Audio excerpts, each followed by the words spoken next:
Welcome back to Bmack. It's been a while since I made my last video. Now, of course, I've had uploads, but those were mostly clips from games, I believe. It's been a pretty decent amount of time since I've actually sat down and made a video like this. And I'm making this video for two different reasons. One, because I actually want to start uploading videos again. I kind of stopped because I was working and there's nothing to really talk about. And the second reason is this is just something I want to talk about because I have certain views of politics in this country that I think you will find interesting, maybe enlightening, right? So, currently under our glorious leader, Donald Trump, the country isn't doing great, right? At least that's what I believe. I believe we're not doing great. The economy's fucked. Nobody can afford a house. We're sending billions of dollars to Israel to fund a genocide where they are shooting a bunch of children. For the purposes of ethnic cleansing. And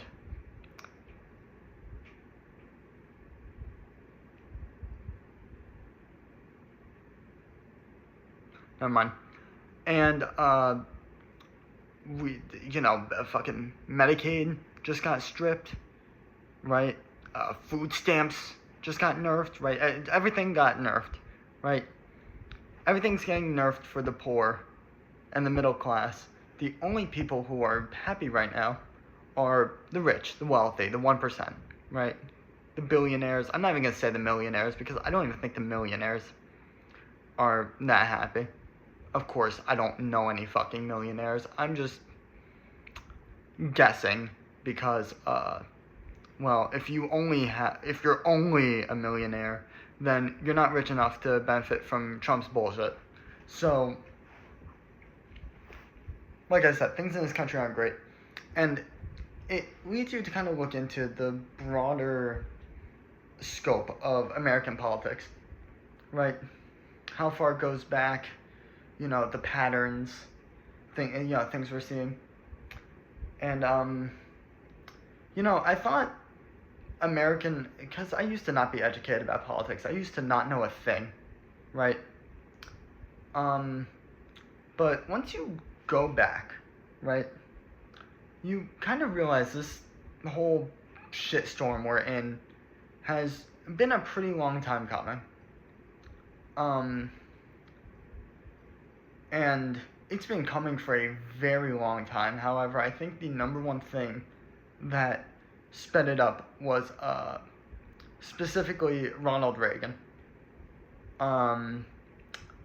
Reaganomics are quite possibly the worst thing ever introduced to this country, and they're so bad that it has been decades and decades since this fuck was in office, and we are still feeling the effects of Reaganomics, right? We've tried it a million times before. Trickle-down economics do not work, right? They do not work. That, and Reagan's belief was that, I say belief, but this is just what he fucking peddled to the public to get them to buy up his crazy idea that would benefit the rich. His belief was that a lower and middle class, more dependent on social programs such as Medicaid, food stamps, assisted housing, all that stuff. A lower middle class assisted with these programs would become weaker, right? The American people would stop working as hard and instead just smooch off the government for a living, right? And that was his reasoning for cutting all these social programs, right? And that's kind of what we're seeing now, today, with Donald Trump. The only difference is He hasn't really provided a good reason as to why that's happening, or as to why it's happening, as to why he is advocating for these policies. Now, of course, we all know it's so him and his rich buddies can go fucking jerk themselves off on Epstein Island, but you know, he hasn't actually given the public any good reason as to why he's doing all this, right? At least with Reagan, you know, it's almost acceptable. It's not good. Obviously, it's the worst fucking thing that's ever happened to this country, but you can at least almost understand his reasoning, right? It doesn't work, but the reasoning is, it's there. And since Reaganomics, things have just been getting worse and worse and worse and worse and worse. And this is not a right-wing, left-wing problem, right? This is, I mean, every president has been fucking our country since then. We've yet to have a truly great leader since JFK. And I'll get back around to him because he's someone I want to talk about. But for decades, America has been just subjected to the absolute worst presidents you could possibly have. We had Reagan, we had, I'm sorry, I'm blanking. We had Clinton, who started the war.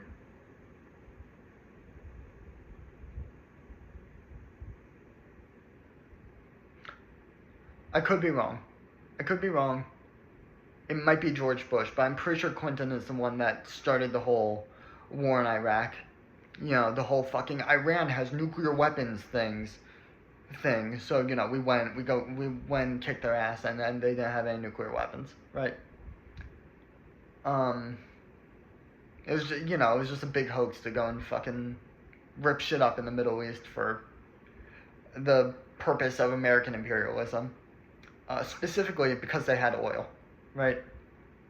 And this is not the first time America has done some pretty fucking terrible things in the Middle East, right?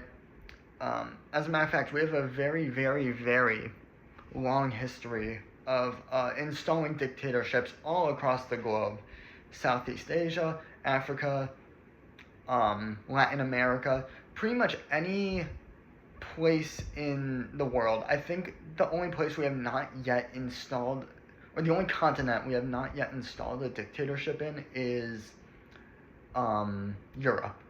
I don't think we have. We probably have. I just am not aware of it yet. Right? I think I heard about us doing some shit with Spain, like, forever ago. Maybe that's something, but besides the point. I did research prior to this video, because I have a list of talking points right here next to the screen. I'm gonna give you a list of countries that we have installed dictatorships in. And the effects from those, most of them, I get them mixed up a lot. I'm not sure the exact consequences of each individual thing we have done, but if I am aware, I will commentate on it, okay?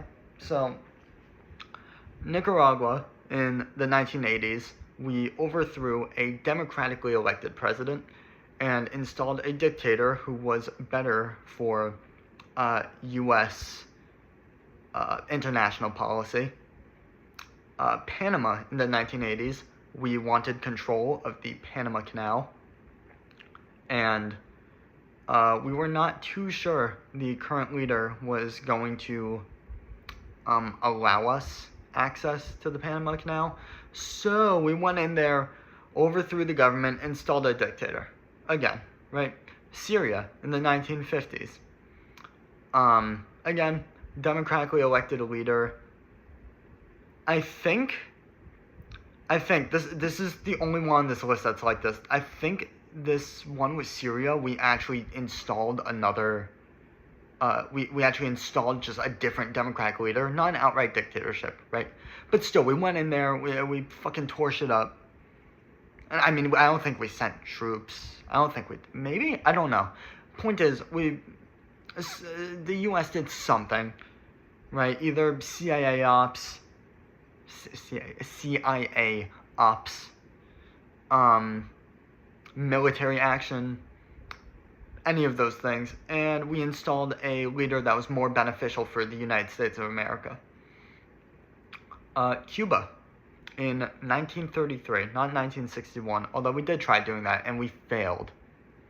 Which, to America's credit, Fidel Castro was not a great guy. But that's not what we're talking about. We're talking about back in 1933. Cuba had a democratically elected leader, and we didn't like him. So we went in there, we booted him out of office, and we installed a dictatorship. Iraq in the 1960s. We, again, leader we didn't like, went in, installed a dictatorship. Guatemala in the 1950s.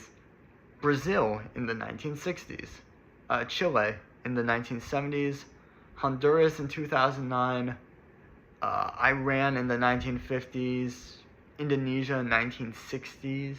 In the 1960s, specifically 1965, and the Congo in 1960, which might be the worst of all of these because unlike the rest of these countries that have at least have a leadership now, we overthrew the democratically elected leader of the Congo in the 1960s. We took his ass out of office. I forget if we just fucking killed him or made political moves to get him out. But the Congo has been at war with itself since. It's still at war. They're still fighting each other. Not pretty over there.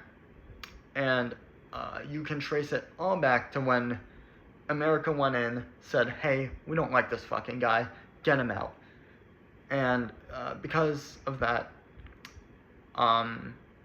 the people of the Congo have been experiencing never-ending bloodshed. Let's see. Oh, in the 1980s, we sent troops to go train I think it was the Iranian Contra. Yes, the Iranian Contra. Terrorists. And that blew up in our face. Because one of those Contras that we trained in the 1980s was Osama bin Laden. And he used the skills taught to him by the American military and the American CIA to blow up the Twin Towers. Now, whether that was orchestrated by the American government, the Israelis, not sure. It's unlike most other tragic American events that have happened. I'm not too sure about 9/11. It's very possible 9/11 really was just that bad. Or not just that bad, but like it was just a natural tragedy that happened and not something that happened with government interference. Now, of course, like I said, the American military trained the Contras, including Osama bin Laden, right? However, what I'm saying is I'm not sure if the American military, like, they're responsible for it, right? Because obviously they trained Osama bin Laden, right? The American government's at fault. 100%. What I don't know is whether the American government or any other government had a direct hand in 9/11. Like if they went to Osama bin Laden and was like, hey, do this, right? Now, like I said, as a result of 9/11, America, declared the war on terror, right? Where we went to the Middle East and we fucked up a bunch of shit for the sake of democracy. Oil. We went there for oil, right? Again, like I was saying with Iran, you know, Bush or Clinton, I forget who. I think it was Bush. No, because Bush was... If Bush served... Alright, so before Obama, there was Bush. right? Obama was elected in 2008. If George Bush served 2 terms, that would mean he was elected in 2000, so it would have been George Bush. If not George Bush, then it would have been Clinton. But I think it was Bush. I'm pretty sure George Bush served 2 terms, and he was the current leader of the United States at the time of 9/11. So I'm gonna say it was him, but I might be wrong. Just grain of salt. So anyways, George Bush was like, hey, Iran has nuclear weapons. We have to go invade them. So we went to Iran. We kicked their ass. We came home all proud of ourselves, and Iran had no nuclear weapons. That's a little more than just an oopsie, I think. I don't think you can get out of jail free card on sending thousands of troops to the Middle East to go fight a bunch of fucking Iranians over nuclear weapons that don't exist. That's not really a yeah, that's pretty rough. Now, of course, George Bush pretty obviously knew Iran didn't have fucking nuclear weapons. I mean, come on, please. They had no nuclear weapons. He just wanted an excuse to go to war in the Middle East and fuck shit up, right? Now, of course, it's entirely possible 9/11 was a false flag operation to give America an excuse to go to war with whatever fucking country it wanted in the Middle East. But that I'm not so sure on, right? But while we're on the topic of the American government orchestrating a bunch of terrible shit, I want to go even further back in time. We'll get to the present day soon. Don't worry. We'll get to Trump and Epstein and all that stuff. But I want to go back even further for now. I want to go back to John F. Kennedy, the President of the United States. And in my belief, one of the greatest presidents we've ever had. Now, of course, George Washington is the best, right? I mean, he was one of the founding fathers. He put down pretty much the template for what a good president should be, right? Like, he didn't, unlike every other president after him, there was no America. There was no Congress. There was no White House. There was nothing. He was the first. You know, all these presidents that came after him, right, they're stepping into someone else's shoes. George Washington is the one who made the shoes. Like, really, he took this land, right, through a revolution, right, revoluted against the British government, won somehow with a bunch of fucking peasants, versus literally the largest military force on earth at the time, and created, in my belief, the best.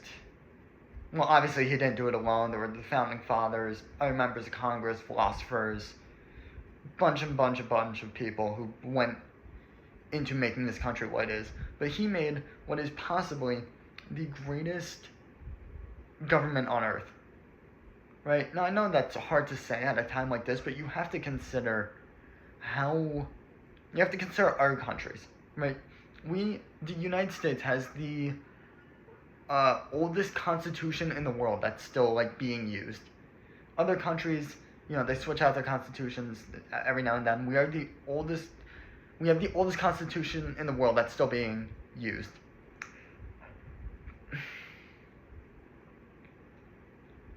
So, I mean, he did something good, right? Now, of course, the country now is in a very, very, very tough spot, and things are getting bad, and they've been getting bad. But,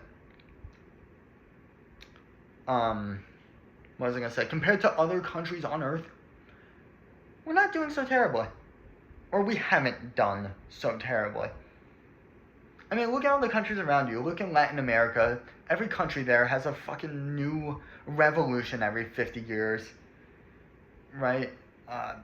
Asia, you know, China, Japan, South Korea, all these places are fucking, like, capitalist shitholes. And what I mean by that is they're so unbelievably run by corporate power that, like, You literally work 20 hours a day. Specifically South Korea. People don't acknowledge this enough. To be a South Korean is actually almost worse than being Chinese. Their culture of working yourself to the fucking grave is terrible, and I don't know how anybody lives there. But that's besides the point, right? What I want to get back to is John F. Kennedy. Because he's one of the greatest presidents we've ever had, like I said. And notably, he was one of the few countries, or not one of the few countries, the few presidents that stood up to Israel. He did not like Israel. He saw their, Israel's, hands in American politics is not a new thing. They've been here forever, right? Now, this is not to say that Jewish people are bad. I hate the Israeli government. I have no quarrel with Jewish people. I want to make that abundantly clear before I continue. I have no problems with Jewish people. It is the Israeli government that I have a real problem with. With that being said, John F. Kennedy saw, Israel getting its hands all in American politics, and he didn't like it. He was one of the first presidents to go to Israel and say, hey, fuck off. What are you doing here? Right? And it leads one to wonder, one of the most beloved presidents of all time, at least the most beloved president of the modern day, easily, right? Most beloved president of the modern day. Who would have any reason to kill him? Now, of course, we all know, Lee Harvey Oswald did not act alone, right? It was the CIA. If you do any amount of research into the topic, it becomes abundantly clear the CIA killed John F. Kennedy. The magic bullet, the babushka woman, which I'm not sure if the babushka woman actually has any real involvement, but definitely the magic bullet is it's very damning evidence. And also the fact that somebody ran up and killed Lee Harvey Oswald after this happened.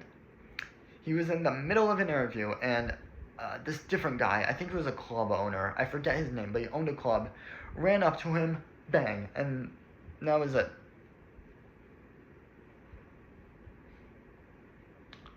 But, it's a crazy fucking situation, right? The CIA obviously killed him. But what I think, this is deeper down the rabbit hole than most people go. People usually go deep enough to be able to confidently say, yeah, the CIA killed John F. Kennedy. When you go deeper than that, when you're at the point I'm at, now of course, I don't have any actual evidence to back this. This is all just a theory, a game theory, right? But I believe Israel, Mossad, right, which is their CIA, collaborated with our CIA to kill John F. Kennedy, or they either collaborated or funded the CIA to kill John F. Kennedy. And what I mean by that is funded is they just threw money at the CIA to go kill this guy. Right, which I don't actually think they did. I don't think they did that. I think they directly worked with the Mossad agents to kill John F. Kennedy. Because the CIA was not happy with JFK because of his investigations into their conducts. Because, as you know, the CIA has been splitting up black neighborhoods since the dawn of time. And John F. Kennedy was a known, what would the word be? I guess anti-racist, equal opportunist, whatever you want to call it. He was against racism, right? The CIA didn't like that. Israel didn't like that JFK was saying no to their bullshit, essentially. So they both had very good reason to take him out, which I think they did. I do think they did. If not Israel, then the CIA, right? Either way, a higher government agency killed John F. Kennedy. There's not a fucking universe in the multiverse where Lee Harvey Oswald just woke up one day and was like, yeah, I'm gonna kill the fucking president.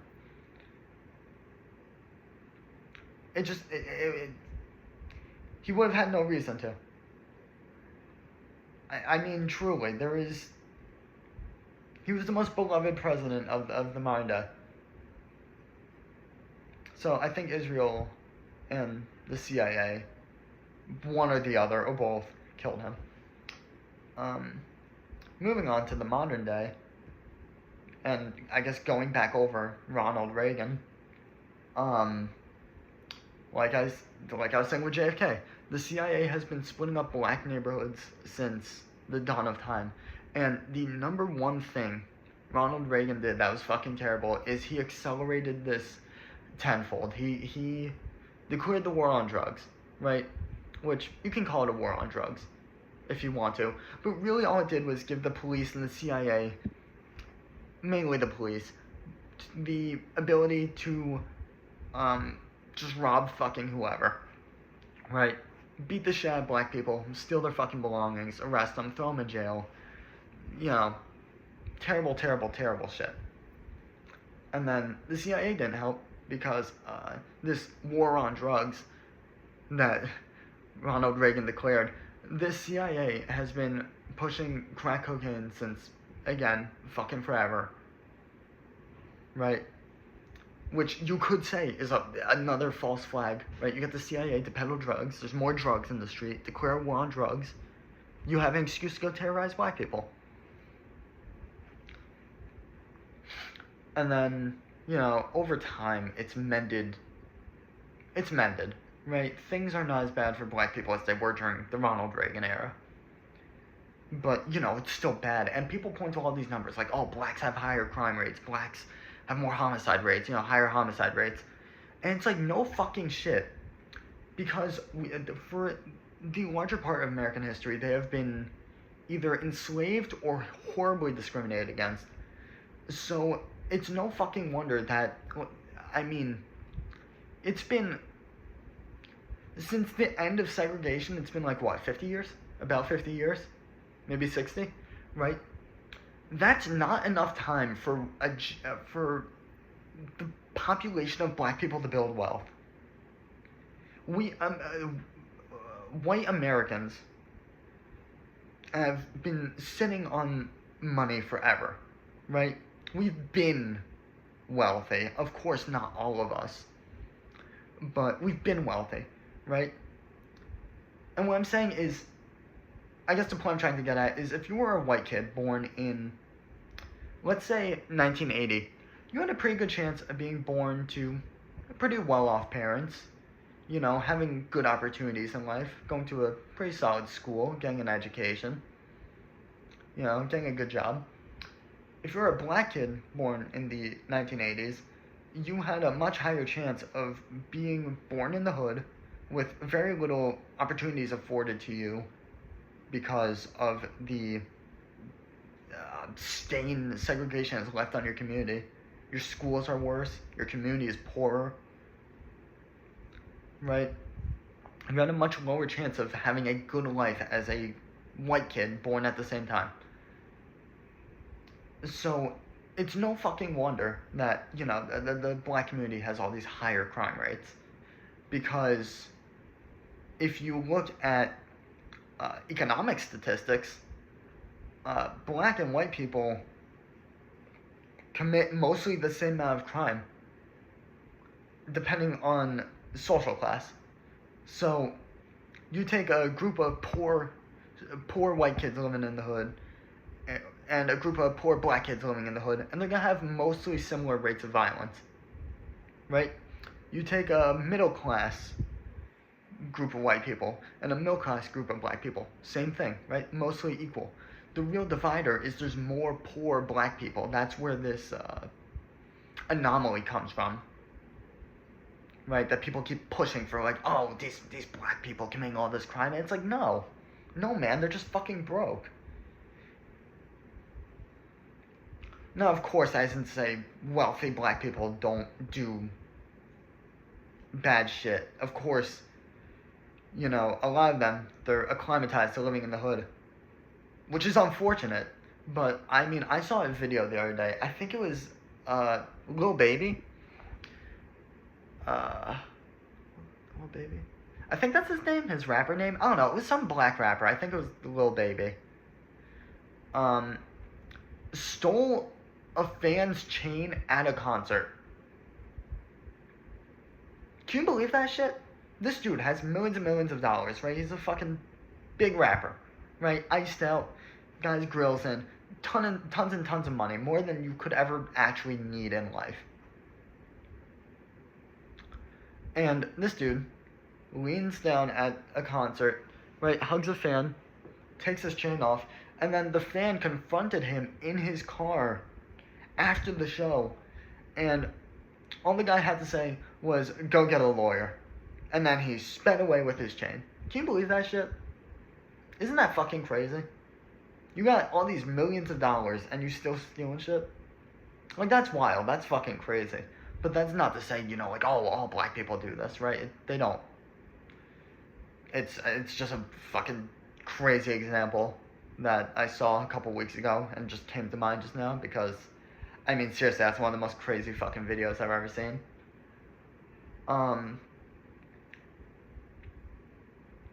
So, yeah, going back to what I was saying before, black people largely have higher rates of crime because of the fact that they're poor, not because they are genetically in their blood fucking violent, right? And I guess that brings us to a larger topic in America, and it's the weaponization of divide. Now, what I mean by that is, like I said, the CIA pushing fucking crack cocaine, whatever, war on drugs, you get an excuse to go fucking crazy on black people, right? 9/11 happens, right? Whether that's an inside job or not, I don't know. But either way, you have an excuse to go to the Middle East and fuck shit up, right? It's all excuses. So, what American politics do to the population is it divides the population, right? Our system, the two-party system, literally divides the entire population into two groups of people. You're either a Democrat or a Republican, or you're an independent, but that's most people are going to lean either Democrat or Republican because, I mean, no fucking independent is winning the presidency anytime soon. Let's be real, which is unfortunate, right?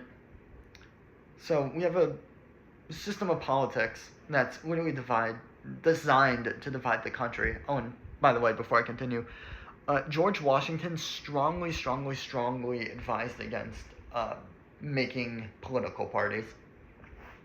As a matter of fact, he pretty outright said, if we do make political parties, America is doomed. But, moving on. American politics are designed to divide us, right? Either you're on the same side as me, or you're my enemy. And I think that's such a terrible thing, right? Because when you take a step back and look at it, right, you see all this hate online. Oh, fuck the Democrats, fuck the Republicans, right? Fuck women, fuck the blacks, right?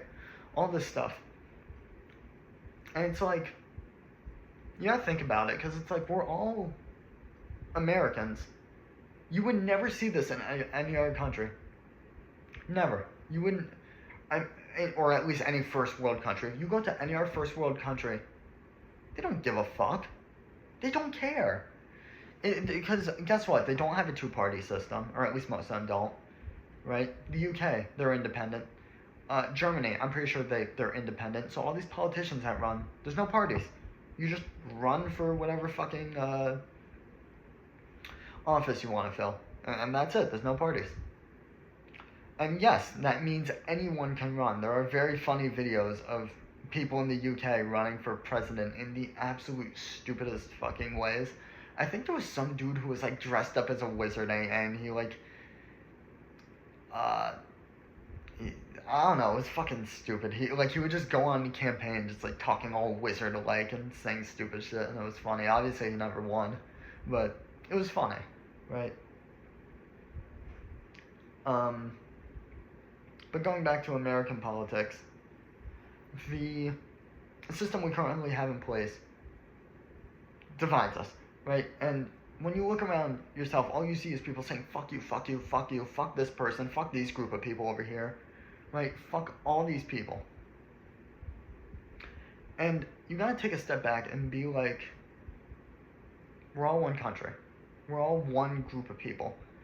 So, it kind of pains me when people pick a political party, Republican or Democrat, because both parties are fucking terrible, horrendous, right? Now, if you ask me what party I thought was better, I'd tell you the Democrats, right? I would say the Democrats. But I fucking hate them too. I just think they're better than the Republicans. If I had any sort of fucking choice, I would say fuck both these guys, get rid of the two-party system, right? But, you know, that's never gonna fucking happen. And I think the solution to all this shit going on in America is because we're I think the most fearful number one most fearful first world country on earth. Americans live in constant fear and hatred. Truly, we do. As a people, we live in such complete and utter fucking turmoil and disregard for our fellow American. And it's driving the divide in this country even further. I mean, there's a reason gun violence rates in America are so much higher than Canada than they are in, or sorry, not in Canada, in the US than they are in Canada. I was watching a documentary. I think this was around 2004. This documentary was made. It's called Bowling for Columbine. Great documentary. You should really watch it. But I think the statistic they showed was there was 11,000 deaths in America to gun violence in 1 year, as to in Canada, where I think there was about 35. And the documentary spent a decent amount of time investigating this as to why Americans shoot each other so fucking much. And it's not because Canadians don't have guns. They have guns. They have a fucking ton of guns, right? That's not the problem. You could say, oh, Americans are poorer. That's not true. At the time of that documentary being made, Canada had a higher unemployment rate than America, almost 2 times as high. Right? They had I think it was about an 11% unemployment rate, as to where we had 5%. Right? So that's not it either. And then the other claim was, oh, it's because America has a long history of bloodshed and violence, you know, with the cowboys, World War II, World War I, right? All this violence, right? The American Revolution, 1776. Right? 1776 is not when the revolution started. It's when I think, yeah, 1776 is when the Constitution was written. I think that's the... Whatever, it's America's fucking birthday, 1776, right? You get the point. Lots of violence. And that's simply not true either, because Germans, they have guns too. Right? They have guns. You can go get a fucking gun in Germany. It's not terribly hard. Is it as easy as America? No. But it's not hard. You could get a gun if you wanted to. And, I mean, Germany definitely has a history of fucking violence. If you go back to 1942, that's a lot of violence. So that's not either. And I think the documentary never really gave a precise reason as to why gun crime is so high in America. Right? But what I personally think is it's the media. When you open the news, when you open your phone, right? When you open Instagram, anything. What do you see? Do you see people helping each other out? Do you see people locking arms in unison? Do you see people, uniting in general? No, that's not what you see. When you open Instagram, when you look on the news, when you do anything, right? You read an article, you're not going to see any of that stuff. What you're going to see is violence. What you're going to see is controversy. What you're going to see is fear. And I think that's one of the main reasons we have so much gun violence, is because people are so fucking fearful. I mean, what it bleeds, it leads, right? That's the saying in the news in general, right? If it bleeds, it leads. They're not gonna cover some little fucking kid, running a lemonade stand. They're gonna go over to a guy who just shot 2 people in the middle of the fucking street. So you look at the news, you see all these people shooting and killing and murdering each other. I mean, it puts this like innate distrust of your fellow man into you. Seriously, Americans are so untrusting of each other because the media has just done nothing but fucking divide us. I mean, it's whatever narrative they want to push. And Americans, you feed them fear, right? They consume more, right? You tell them, hey, you don't use Colgate, your breath is going to stink like shit, and you're not going to pull any of the fucking ladies. They're going to go out and buy Colgate. Hey, your hair is not fucking perfect all the time. Go buy our pomade. They go out and buy pomade, right? You don't have a gun. Some fucking crazy black guy is going to run up to you, shoot you in the fucking face, looking for dope money. So you go and you buy a gun. You see what I mean? Like, it's the narrative the media pushes. Obviously, it's not as straightforward and blatant as that. But fear leads to higher consumption, leads to more money to these giant fucking corporations, which leads to more money to the media to push this fear. It's a never-ending cycle, and the only way America will ever get over its endless fear is if we stop fucking villainizing each other. Right? It's all this, men versus women, right? There's a culture war going on. And it's like, it's bullshit. It's complete fucking bullshit. You go outside, you talk to any given person, you think they, okay.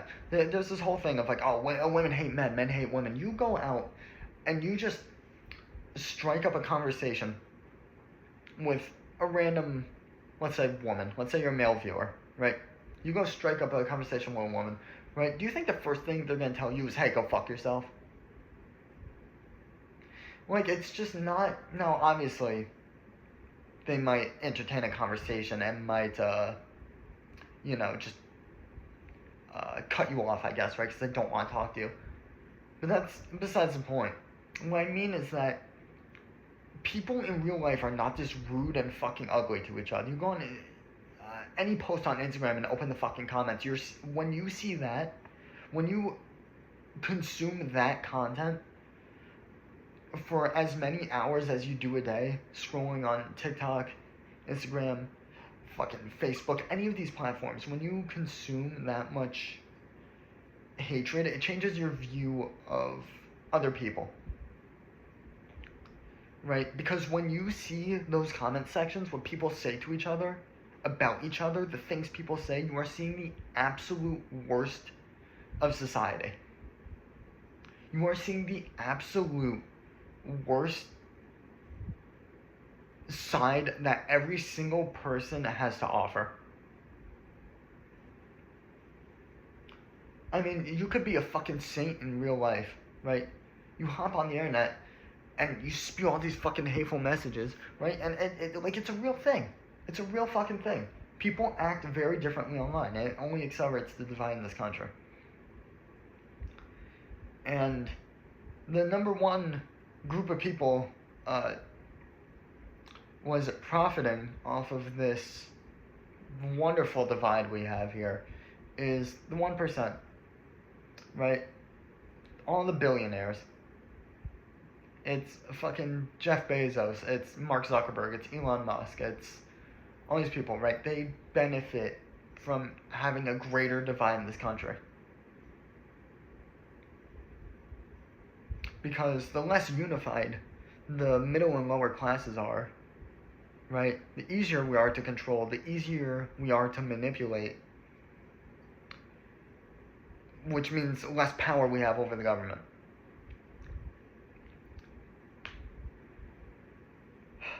And I mean, it doesn't look like it's getting better. It doesn't. At least not anytime soon. Right? Trump's in office. He's fucking terrible. He's implicated in the Epstein files, and that's another thing I want to talk about. Because, you know, he always claims, like, oh, the Epstein files, they're fake. They're made by the Democrats, right? That's fake. That's a hoax. When a White House official was asked to provide evidence as to what makes the Trump administration think that the Epstein files are fake, right? That they're a hoax. All they said was they provided no evidence, but they said, we are undoubting that our political opponents would push a false narrative to implicate us in crimes.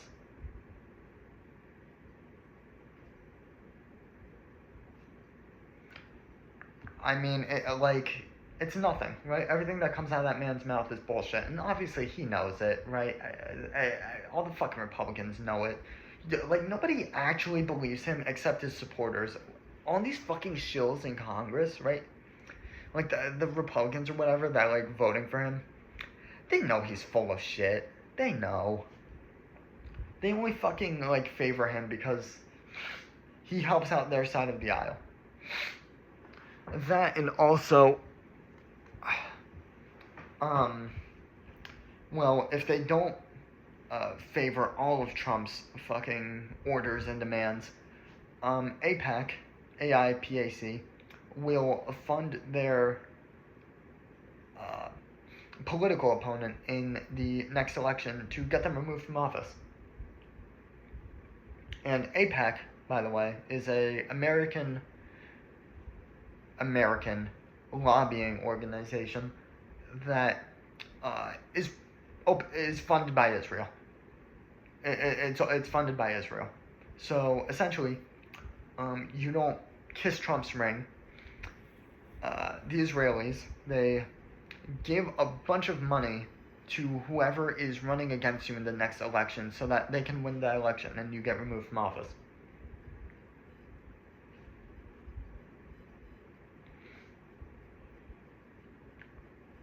And, you know, it's real terrible. I don't think Trump is going to run a third term. I think he's going to try to, and he's going to fail miserably because he doesn't have the power he thinks he has. But I think he will attempt to. And then, you know, going back to AIPAC, funded by Israel and everything, I'm like 99% convinced, but I have a theory that Trump is pretty much just Israel's fucking puppet, essentially. You can tell over time he has become less bombastic, less excited about the things he is saying.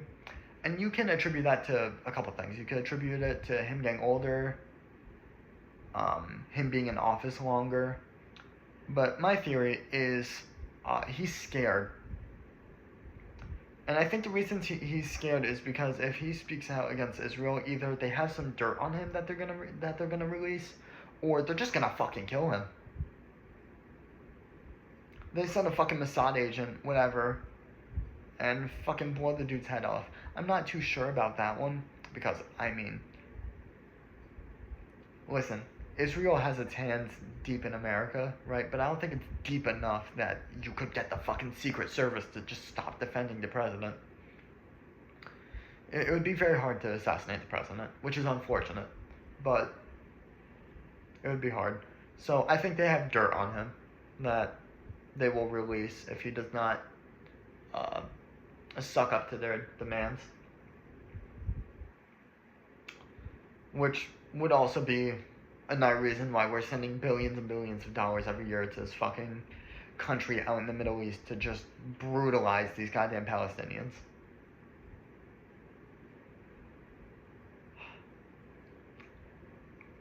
And I guess while we're on the topic of Israel, some recent political events have happened. Specifically, Charlie Kirk got shot in the neck. Now, he's dead, of course. And there's a lot of theories going around about his death, and I believe most of them. I think the one thing you should take away from this video is Tyler Robinson, right? The guy who shot Charlie Kirk. 1,000% did not act alone. And I'm gonna give you a couple reasons why I don't think he did. Right? Number one, about a month or two before Charlie Kirk was shot and killed, Israel offered him $150 million of donation money, which he declined. Now, of course, this isn't actual donation money. They are paying him off to spew their rhetoric, right? Essentially paying him $150 million to be a pro-Israeli advocate. To which he said no. As you should.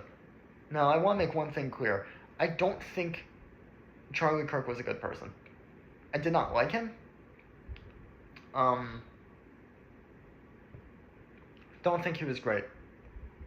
However, the enemy of my enemy is my friend. And there are videos of him online taking a pretty staunch stance against Israel. Right? Now, of course, I don't agree with his views on politics and gender and race. But ultimately, I did like that he was against Israel. Right? And I did like that was a message he was promoting, because ultimately all of these social things, right? Race, gender, they're exactly that. They're just social concepts, right? Israel is an actual threat to the United States of America. Right? So, anyways, Israel tries giving him all this money. Fast forward 2 months later, he's giving a speech in Utah. Boop! He's dead. Now, there's a lot of fishy things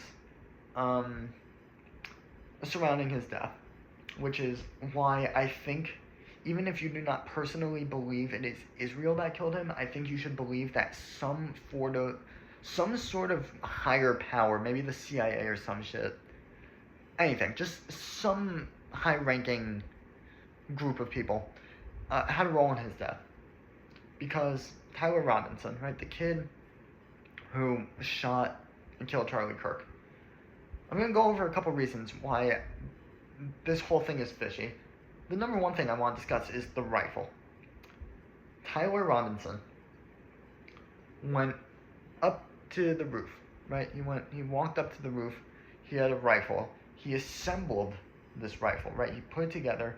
He shot Charlie Kirk. Killed him. Disassembled the rifle. And then fled. The inconsistency is that before putting the gun, or not putting the gun, before throwing the gun away in the woods, he reassembled it again.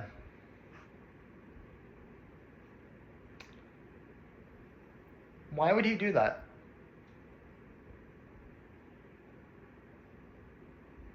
It doesn't make any rational sense. Wouldn't it make the gun harder to find if it is in like 15 different fucking pieces? Why would you put it back together and then throw it out? It's just gonna make it easier to find. But, you know, maybe he wanted it to be found. Okay? So, that's thing number one. That's incredibly fishy. Thing number two is inscribed on one of the bullets is a call is I guess a combo for the game Helldivers, right? It was the combination of inputs you put in to call down a bomb, right? And this combo was etched into one of the bullets. The FBI later came out and said that Tyler Robinson had zero online presence.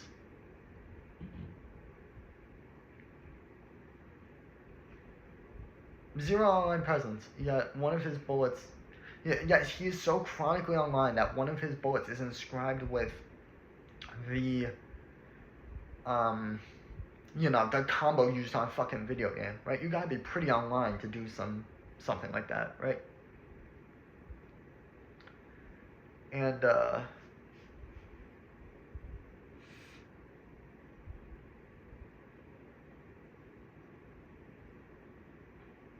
man. Anyways, there's a lot of fishy stuff surrounding the death of Charlie Kirk, and while I do not like the guy, he should not have died, and I think it's terrible that somebody who is ultimately on my side died, right? Now, of course, it's terrible for someone against me to die as well, right? They're both fucking bad. But I think it's a real fucking tragedy that this guy, even though me and him didn't agree on like pretty much everything, I really, really liked that he was against Israel because, I guess the narrative is that the Democrats are anti-Israel, right? And the Republicans are pro-Israel. So when a Democrat says, "Hey, fuck Israel," a Republican is gonna hear that, and they're not gonna think anything of it. It's like, oh, those silly Democrats again, right? But when a Republican says it, it's different. Because when a Republican says, "Hey, fuck Israel," then you actually have to listen to it, right? It forces them to listen because it's like, oh shit, this guy's on my side, right? You're a Republican, everyone around you starts saying, "Hey, fuck Israel." You're gonna start thinking, maybe Israel isn't that great. But that's not what Israel wants, right? And because of Israel's funding of the the Trump administration, that's not what the right wants either. They're pushing this narrative that Tyler Robinson was a radical leftist, and that's just such horseshit. If he was anything, he was either a Republican, right? Which, to even label him with a fucking party is stupid because it's so clearly orchestrated, right? But if he was to be anything, he would be a far right, or not far right, but generally he would be a Republican, right?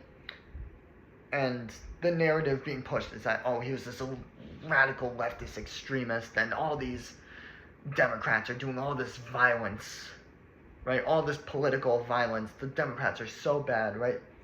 I mean, they've been parading Charlie Kirk's corpse around for like 2 fucking weeks now.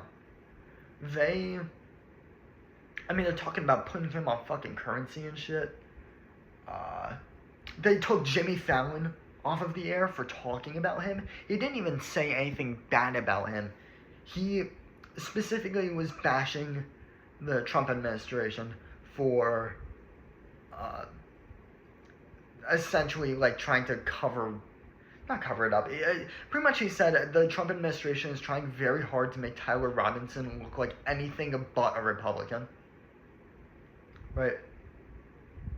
And they took him off the fucking air. Now he's back onto the air, right? Because there was such terrible backlash. The Disney Plus website crashed because so many people were canceling their subscriptions over this.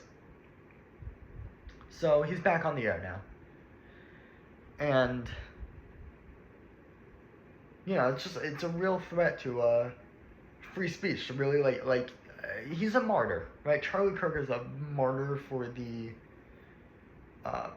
right-wing agenda. Because essentially, you can just parade this dude's corpse around and say, these lefts are so fucking violent. They shot Charlie Kirk, right? They're so violent. They're so fucking terrible. All these leftists.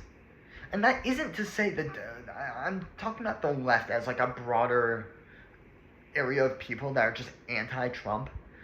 I don't like the Democratic Party either. I don't think they're the good guys in this situation. I just think you have worse and absolutely fucking evil, right? They're both terrible, but one is clearly better.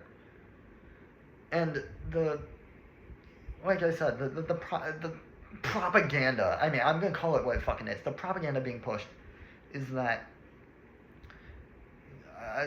all these leftists, right, all these Democrats, they're violent fucking, they're advocates for violence. And as if to make my point about Trump's blatant use of propaganda, I used to be a Trump supporter. This changed about, I want to say, March. I would say around March. I changed my mind, right? But prior to that, I was a supporter of Donald J. Trump.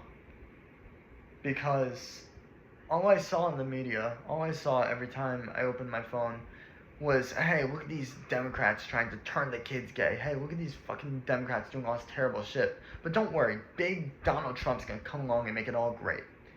And I believed it.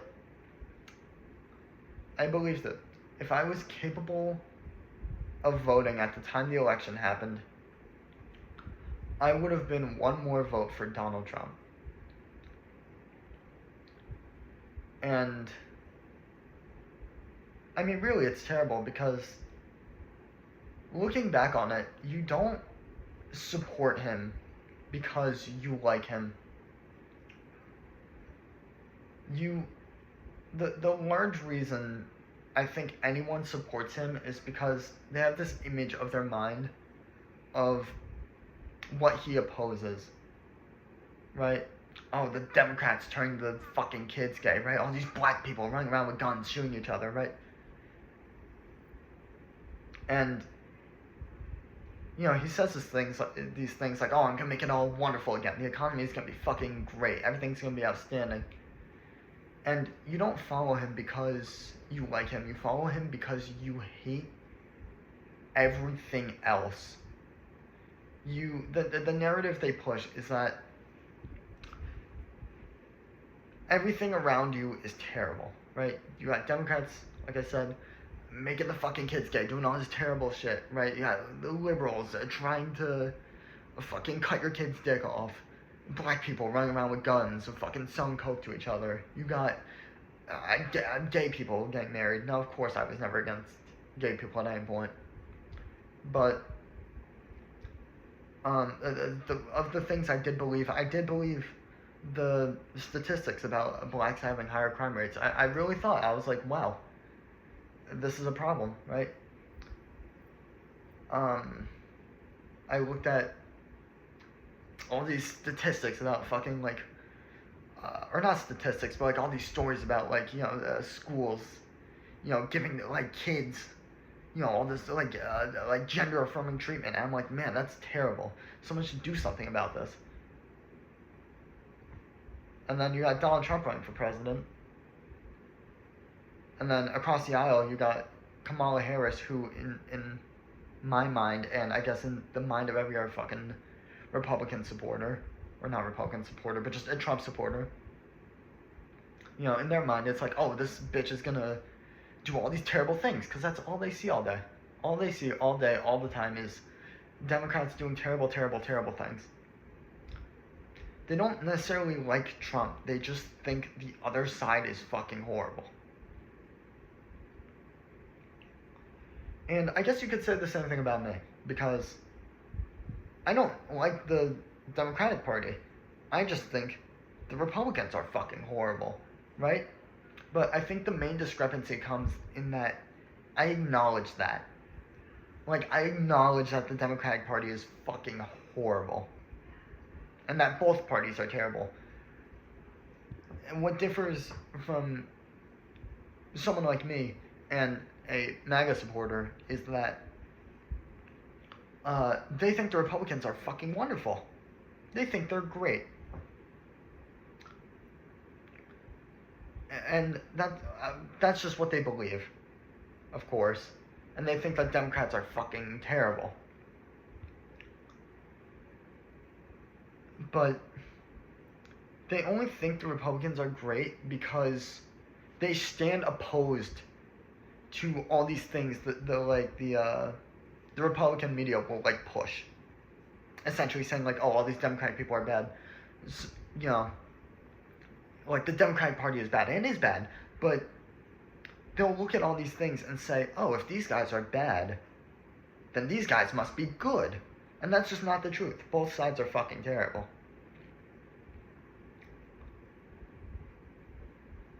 And it's, you know, it's terrible, right? That this country is so divided, right? So at war with each other. There are currently political scientists saying that we are currently, right now, at this very moment, in a cold civil war.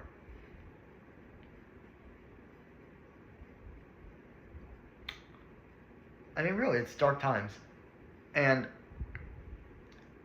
I don't think electing a Democrat is gonna magically fucking fix America. It's not. It's a much, much deeper problem than just fucking blue versus red, right? It's the basis that our entire fucking culture is so built up on us fighting each other. So built up on us disagreeing, hating each other, that people literally don't know how to unite. We're so busy fighting each other, and the fucking billionaires, right? The billionaires, Israel, the entire fucking government, they're just pissing on our heads. They're pissing right on our heads. And we're so busy fighting each other, we don't even fucking notice. Or maybe we do notice, and we just can't fucking... We're so busy fighting, we can't unite to achieve a common goal. It's terrible. Really, it's a terrible thing. I think we just have to be nicer to each other. We have to be nicer to the people we disagree with. It's so much fuck you and fuck these people and go fuck yourself and fuck everything. It's like, have you ever considered having an actual rational conversation with these people? Now, the most common answer I get to that question is, of course I've tried talking to these people. Let's say I'm talking to I'm not even going to label a fucking party on this one. I'm just going to say, let's say I'm talking to somebody who supports one of the political parties. I'm telling them like, hey, you should try and have like civilized conversation with people across the aisle. The number one response I get to that question is, I've tried already, but they're so uncivilized, so unrational. They're impossible to talk to. And my answer to that question is always, they think the exact same fucking thing about you. Now, of course, there are people out there who are truly unrational, cannot be reasoned with.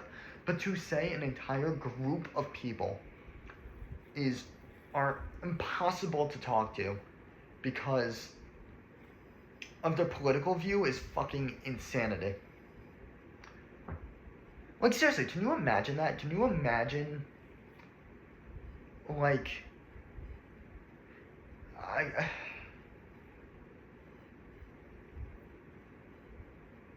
can you imagine your life if you just hated half the fucking population?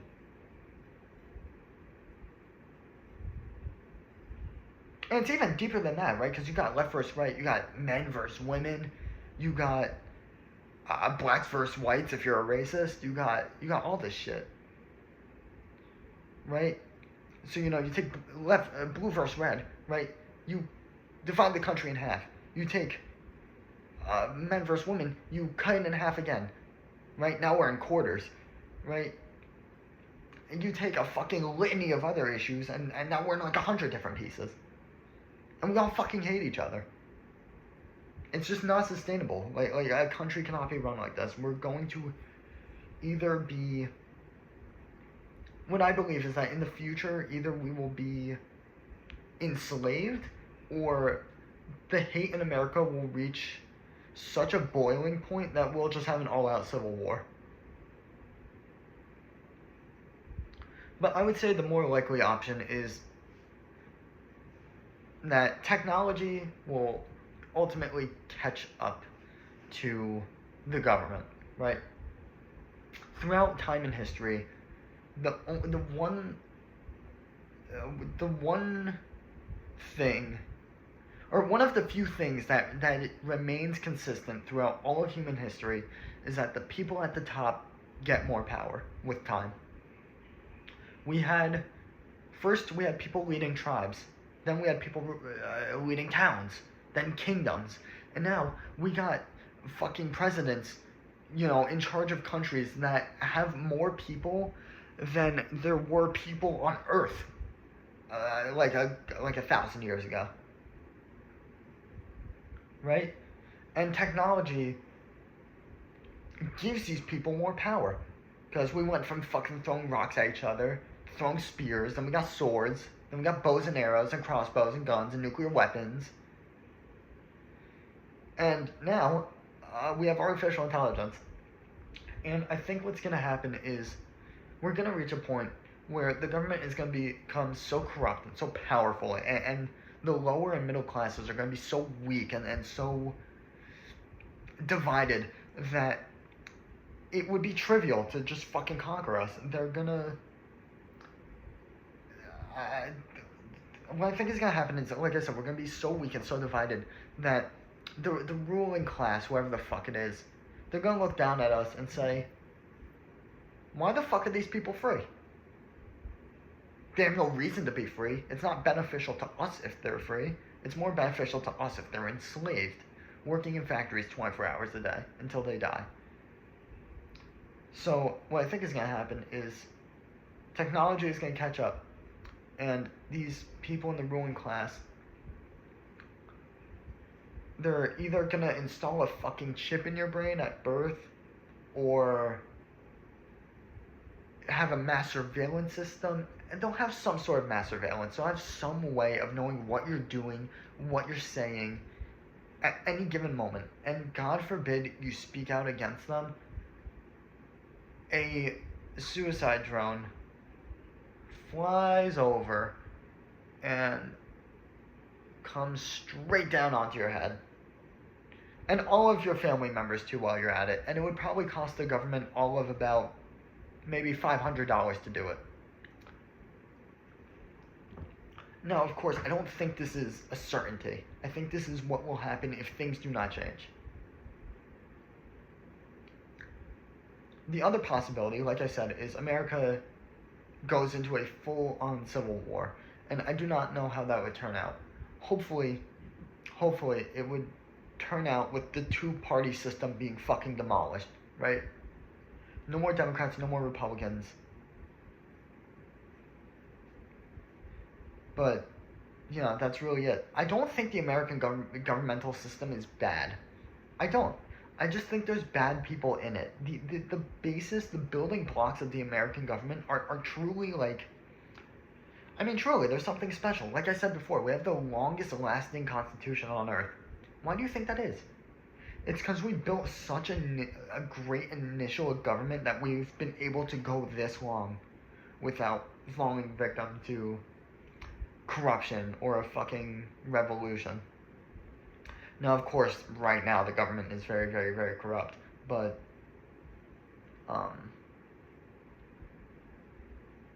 we've gone a very long time with our freedom. It's a feat. It is. It's a feat of America that we have had our freedom for this long. But my hopes for this future hypothetical civil war is that the two-party system is destroyed. We take most of the wealth of the billionaires.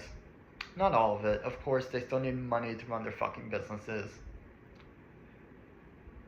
But we should tax them so fucking badly that their businesses should be like just barely staying above water. Because if a mom and pop shop is subjected to just barely staying above water in this economy, then why shouldn't these quintillion-dollar fucking corporations be subjected to the same thing? Yeah. What are you gonna eat? Do you eat anything? No. Are you hungry? What? I guess I'm kind of doing something. Come back later.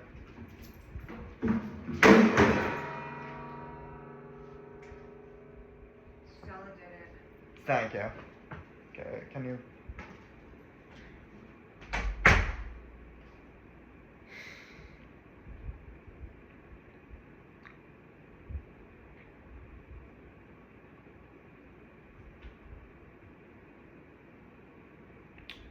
Anyway.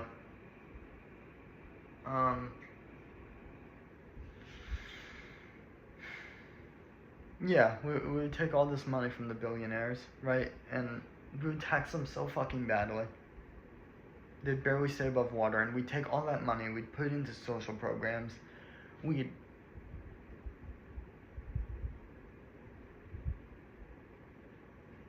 Some mess on the door. Anyways, we'd...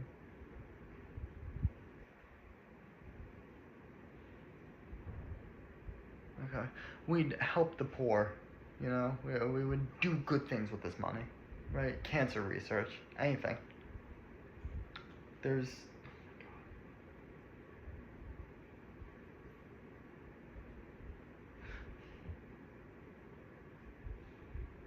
This bitch keeps walking around outside my fucking door. Anyway, there's no real reason all these billionaires need this money, right? They're not gonna fucking die without it. Now, of course, most of their wealth is liquid, as in or not liquid, it's all in assets, right? Like Elon Musk's net worth is, I think, somewhere like 400 billion, something like that. That's, a large amount of that is just his businesses, right? He doesn't actually have $400 billion of cash to give. So I think the solution to that is, instead of taking cash directly from these people, we just tax the fuck out of them. We tax them so fucking badly and so ruthlessly that unless they innovate, they will go under. Because, it would help the middle classes. It would accelerate American innovation. It would help our economy. What? I'm doing something. What? Can you go to Capri's and Publix if I order it?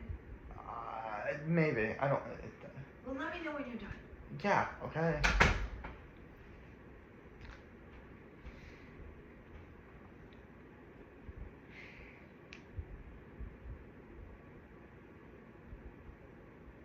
Fuck this, I'm ending the video. I hope you guys enjoyed. I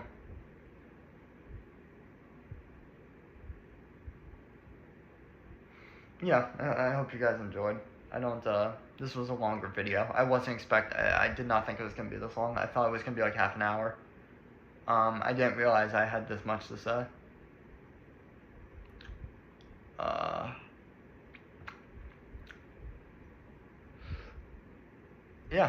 I guess that is just about it. See ya.